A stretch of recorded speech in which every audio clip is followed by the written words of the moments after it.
নমস্কার বন্ধুরা, শ্রাবণী রান্নাঘরে আপনাদের সবাইকে স্বাগত জানিয়ে আমি আবারও একটা রান্নার ভিডিও নিয়ে আপনাদের সামনে চলে এসেছি। আজকের আমি আপনাদের দুটো আলু আর অল্প একটু ময়দা দিয়ে একটা স্ন্যাক্সের রেসিপি বানিয়ে দেখাবো। আশা করি আপনাদের ভালো লাগবে। তার জন্য কিন্তু আমার পুরো ভিডিওটা আপনাদের দেখতে হবে। আর দেখা শুরু করার আগে একটা লাইক দেবেন আর সুন্দর একটা কমেন্ট করতে কিন্তু ভুলবেন না। তাহলে চলুন আজকের আমি কিভাবে স্ন্যাক্সটা বানাই সেটা আপনারা একবার দেখে নিন। স্ন্যাক্সটা বানানোর জন্য দেখুন আমি প্রথমে এখানে দুটো আলু নিয়ে নিয়েছি আর আলুর কিন্তু খোলাটা খুব ভালোভাবে ছাড়িয়ে পরিষ্কার করে রেখেছি।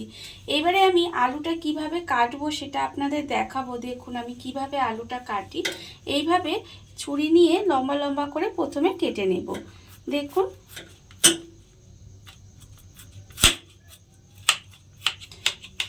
এইভাবে কিন্তু কেটে নিয়েছি।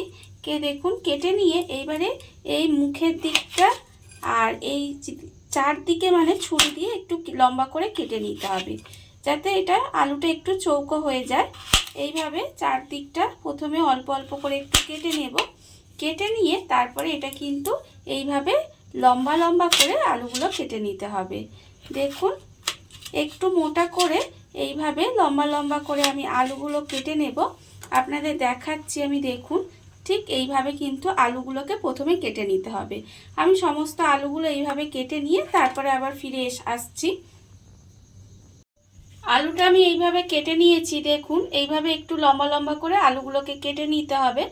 আর এগুলো কিন্তু আমি এইভাবে লম্বা লম্বা করে কেটে নিয়েছি। এবারে আমি আলুটাকে খুব ভালোভাবে ধুয়ে নেব। তার জন্য কিন্তু আলুটা একটা বড় জায়গায় ঢেলে নিলাম। ঢেলে নিয়ে এবারে আমি এর মধ্যে জল দিয়ে দেব। জল দিয়ে আলুটাকে কিন্তু খুব ভালোভাবে পরিষ্কার করে ধুয়ে নিতে হবে।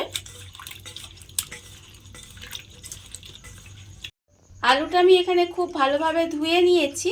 এবারে দেখুন আমি পাশে কিন্তু একটা পরিষ্কার সুতির কাপড় নিয়ে নিয়েছি। এবার সেই সুতির কাপড়ের ওপর আলুগুলো কিন্তু আমি এখানে দিয়ে দেব। সুতির কাপড়ের ওপরে আলুগুলো এইভাবে একটু ছড়িয়ে দেব। খুব ভালোভাবে কিন্তু আলুগুলোকে একটু এইভাবে ছড়িয়ে দিতে হবে। ছড়িয়ে দিয়ে তারপরে এই কাপড় দিয়েই কিন্তু আলুর যে এক্সট্রা জলটা আছে সেটা কিন্তু খুব ভালোভাবে আমি মুছে নেব। মানে এমনভাবে মুছে নিতে হবে যাতে আলুর মধ্যে কোনো রকম জল না থাকে। দেখুন আলুগুলো কিন্তু আমি দিয়ে দিলাম। দিয়ে এইভাবে একটু শুকনো শুকনো করে আলুগুলোকে মুছে নেব। এইভাবে একটু মুছে নিতে হবে। আলুর মধ্যে যে জলটা থাকে সেটা কিন্তু সুতির কাপড় দিয়ে খুব ভালোভাবে মুছে একটা প্লেটে তুলে নিয়েছি। এইবারে আমি একটা ব্যাটার তৈরি করে নেব। তার জন্য একটা বড় বাটি নিয়েছি। এবারে বাটির মধ্যে দেব দেখুন ময়দা। এখানে আমি বেশ কিছুটা ময়দা রেখে দিয়েছিলাম, সেই ময়দাটা আমি এর মধ্যে দিয়ে নিলাম। এইবারে আমি এর মধ্যে দিয়ে দেব কিছু গুঁড়ো মশলা। তার মধ্যে এখানে আছে দেখুন আন্দাজ মতো নুন, আছে আমার হাফ চামচেরও কম একটু হলুদ গুঁড়ো, আছে লঙ্কা গুঁড়ো হাফ চামচ, আর দিয়েছি আমি এখানে হাফ চামচ জিরের গুঁড়ো, অল্প সামান্য একটু হিং, আর আছে 1 চিমটি খাবার সোডা। এই সমস্ত কিছু কিন্তু আমি এখানে দিয়ে দিলাম। দিয়ে এবারে শুকনো উপকরণগুলো খুব ভালোভাবে ময়দার সঙ্গে মিশিয়ে নিতে হবে। শুকনো উপকরণগুলো প্রথমে আমি ময়দার সঙ্গে খুব ভালোভাবে মিশিয়ে নেব। শুকনো উপকরণগুলো আমি ময়দার মধ্যে খুব ভালোভাবে মিশিয়ে নিয়েছি। এবারে আমি এর মধ্যে দিয়ে দেব জল।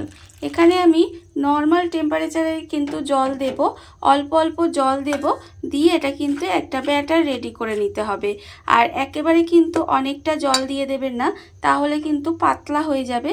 সেই জন্য অল্প অল্প জল দেব আর একটা স্মুথ ব্যাটার তৈরি করে নেব। অল্প অল্প জল দিয়ে আমি এখানে দেখুন একটা স্মুথ ব্যাটার তৈরি করে নিয়েছি। আপনারা দেখলেই বুঝতে পারবেন। আর ব্যাটারের ঘনত্বটা কিন্তু ঠিক এরকম হবে। এর থেকে বেশি পাতলাও হবে না, আবার এর থেকে বেশি ঘনও হবে না। আর অন্যদিকে দেখুন গ্যাসটা অন করে একটা কড়া বসিয়ে দিয়েছি। আর কড়াই দিয়েছি আমি বেশ কিছুটা সাদা তেল। তেলটা আমার এখানে প্রায় গরম হয়ে এসেছে। তেলটাকে কিন্তু খুব ভালোভাবে গরম করে নিতে হবে। আর তেলটা আমার এখানে গরম হয়েও গেছে। এবারে আমি এখানে যে আলুগুলো খুব ভালোভাবে জলটা মুছে রেখেছিলাম সেই আলুগুলো প্রথমে এই ব্যাটারে চুবিয়ে নেব। খুব ভালোভাবে কিন্তু ব্যাটারটা লাগিয়ে নিতে হবে প্রথমে। এবারে ব্যাটার থেকে এইভাবে তুলে আমি কিন্তু আবারও এটা ময়দার মধ্যে ভালোভাবে কোট করে নেব।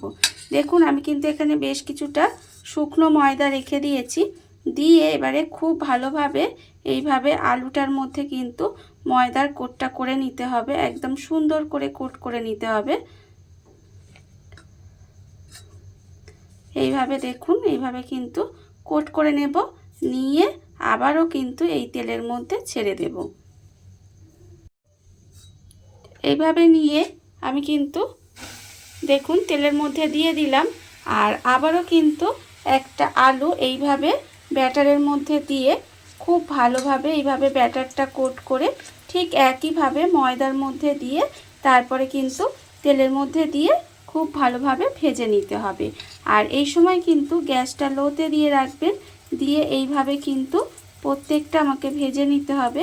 আমি খুব সুন্দর করে ময়দায় আবারও কোট করে নিলাম, নিয়ে এবারে আবারও কিন্তু এটা এইভাবে তেলের মধ্যে দিয়ে দেব। এইভাবে একবার বাড়িতে বানিয়ে দেখবেন, খুব কম সময় কিন্তু এগুলো হয়ে যায়, আর খেতে কিন্তু অসম্ভব সুন্দর হয়। আপনারা চা বসিয়ে দিয়েও কিন্তু এটা খুব সহজে বানিয়ে নিতে পারেন। দেখুন এইবার কিন্তু এটাকে একটু এইভাবে উল্টে পাল্টে আমি কিন্তু একটু লাল লাল করে ভেজে নেব। আর এই সময় গ্যাসটা কিন্তু লোতেই দিয়ে রাখবো, দিয়ে রেখে এইভাবে একটু সময় নিয়ে ভাজতে হবে, কারণ ভেতরের আলুটা যেহেতু কাঁচা আছে, একটু লোতে দিয়ে ভাজলে তাহলে দেখবেন আলুটাও ভিতরে খুব ভালোভাবে সেদ্ধ হয়ে যাবে।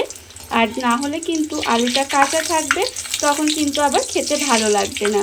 তাই এইভাবে গ্যাসটা লোতে দিয়ে একটু উল্টে পাল্টে এগুলো লাল করে ভেজে নিতে হবে। এগুলো কিন্তু আমার এখানে লাল করে ভাজা হয়ে গেছে। দেখুন এগুলো কিন্তু আমি উল্টে পাল্টে খুব ভালোভাবে লাল করে ভেজে নিয়েছি। এবারে আমি এগুলোকে এইভাবে তুলে রেখে দেব, আলাদা করে কিন্তু এইভাবে তুলে রেখে দিতে হবে। আমি একটা টিস্যু পেপারের ওপর তুলে রেখে দিলাম যাতে এক্সট্রা তেলটা ঝরে যায়। আর আবারও কিন্তু এখান থেকে এইভাবে আলু নিয়ে ঠিক একইভাবে প্রথমে ব্যাটারে কোট করে নেব, তারপরে আমি কিন্তু এখানে শুকনো ময়দায় কোট করব, করে ঠিক একইভাবে কিন্তু আমায় সমস্তগুলো ভালোভাবে ভেজে নিতে হবে। দেখুন এইভাবেই কিন্তু আমি সমস্তগুলো বানিয়ে নেব।